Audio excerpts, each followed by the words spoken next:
Donner un visage radieux à l'éducation nationale, une vision de la ministre de l'Éducation nationale et de l'alphabétisation, dans laquelle s'inscrit le collectif des inspecteurs pédagogiques de Côte d'Ivoire.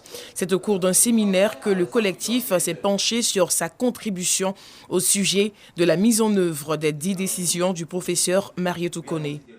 En tant qu'inspecteur, nous sommes le garant de l'application des instructions officielles.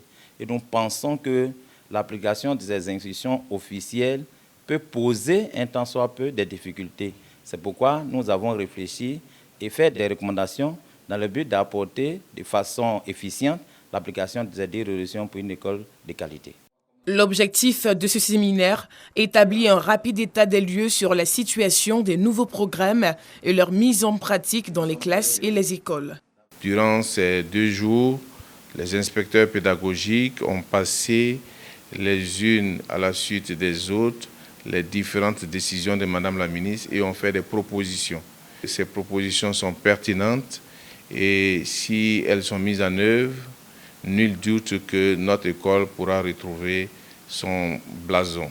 Pour rappel, au regard des résultats produits de notre système éducatif par le passé, la ministre Marietou Koné a mené les assises de l'éducation nationale. Cette réforme du système éducatif ivoirien a abouti à 10 grandes décisions pour un système éducatif performant. Ce sont le retour à la dictée classique, le retour des coefficients par discipline, l'annulation du droit de passage automatique d'une classe à une autre, la répartition du temps d'apprentissage, la gratuité du recrutement au CP1 et au préscolaire, l'organisation de compositions programmées et compositions mensuelles au niveau de la circonscription, l'instauration de 3 années de formation dans les CAFOP, l'interdiction de vente de documents dans l'enceinte de l'école, l'interdiction de cotisations exceptionnelles imposées aux parents d'élèves et les frais annexes supprimés, et enfin l'instauration d'une évaluation annuelle des établissements privés.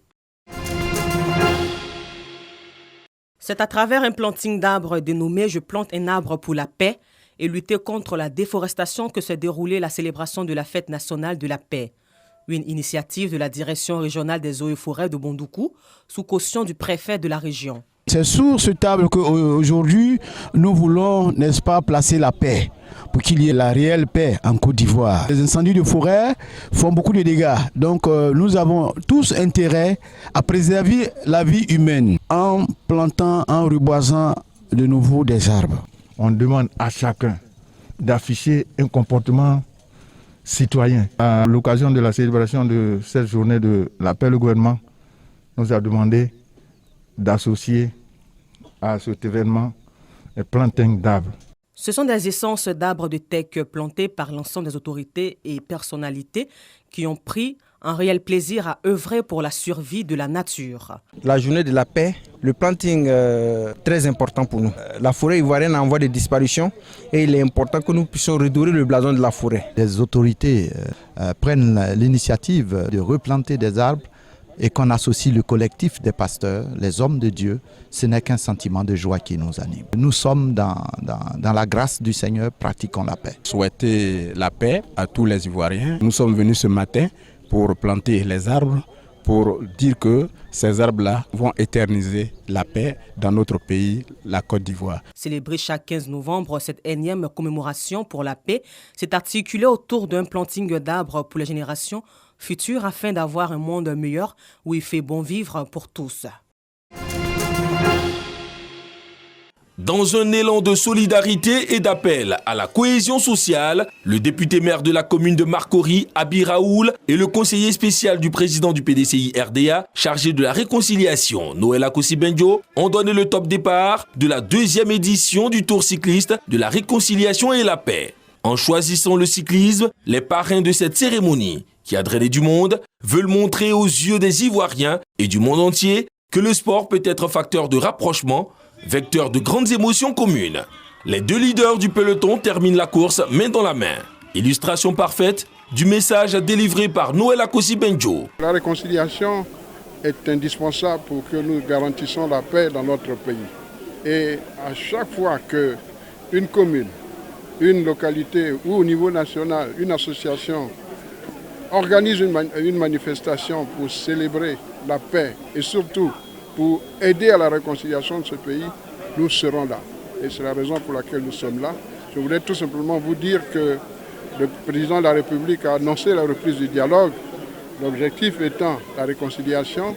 Nous allons faire d'ici le démarrage prévu en décembre du dialogue un certain nombre de manifestations, non seulement à Abidjan, mais sur toute l'étendue du territoire. La 25e journée nationale de la paix a permis à Noël Akossi-Benjo de lancer un appel à la cohésion et à l'union autour d'un idéal commun, le développement de la Côte d'Ivoire. Ils sont les lauréats du concours Live Mobile Film, un concours pour valoriser le cinéma ivoirien. Il s'agissait pour ces candidats de réaliser des courts-métrages de 3 minutes à l'aide d'un smartphone. Au nom de tous les lauréats, la seule chose que je peux dire, c'est merci. Merci et encore merci. Encourager d'autres personnes aussi à venir participer à Live Mobile. Dans ce qui nous a été donné de voir, c'est l'originalité du sujet et la façon de traiter le sujet. Parce qu'au cinéma, avant tout, c'est un scénario qu'on traite et il y a la façon donc de rendre. Il peut y avoir un thème imposé, mais chacun, dans son originalité, vient développer ce thème-là. Et on a trouvé certaines adaptations, en tout cas assez bien faites. Et puis voilà, quoi. Donc c'est ça qui a primé. Initié par Atemi, une structure de communication, ce concours s'inscrit dans le cadre de la détection et la valorisation des jeunes talents dans le cinéma et la production audiovisuelle. Cette année, l'innovation que nous apportons à Live Mobile Film, c'est de permettre à ces jeunes-là qui participent à ce concours de pouvoir entrer dans des structures de production pour peaufiner leur savoir, peaufiner leur talent, afin de mieux valoriser le 7e art ivoirien. Le concours Live Mobile Film, qui en est à sa 3e édition, entend encourager les jeunes à la créativité à travers le smartphone. Fin de la BISA 2021. Organisation au-dessus de la moyenne avec à la clé une mobilisation totale. Les Ivoiriens attendaient leur Abissa et ils l'ont obtenu grâce à un comité d'organisation et des autorités traditionnelles motivées. Tous ont su relever le défi. Au lendemain de la clôture de l'Abissa, place est faite à une opération coup de balai. Comité Abissa, volontaires et partenaires ont pris d'assaut le village de Grand Bassam ou quartier France. Objectif, nettoyer le site d'accueil de la fête de Nzima Kotoko afin de lui donner fière allure. Nous sommes lendemain de la célébration de l'Abissa. Nous sommes réunis dans le village de Grand Bassam pour pouvoir procéder à une opération propreté. Nous savons que la communauté Nzama, bien sûr, nettoie devant sa maison tous les jours, mais la célébration de l'Abissa attire un afflux de personnes plus important qu'habituellement. Donc c'est notre contribution à laisser le village propre lorsque nous avons terminé la célébration de l'Abissa. Et nous pensons que c'est une opération importante pour apporter notre contribution au développement de la salubrité dans notre environnement et lorsque nous célébrons un événement avec les populations. Le nouvel an du peuple Nzima Kotoko célébré, table rase est faite sur l'année écoulée pour entamer celle qui commence. Les Nzima et les populations ivoiriennes sont invités à donner le meilleur d'eux-mêmes en cultivant entre autres la paix et la réconciliation. Pour rappel, la première phase de l'Abissa a eu lieu le 24 octobre avec la sortie de l'Edongolé ou le tambour sacré.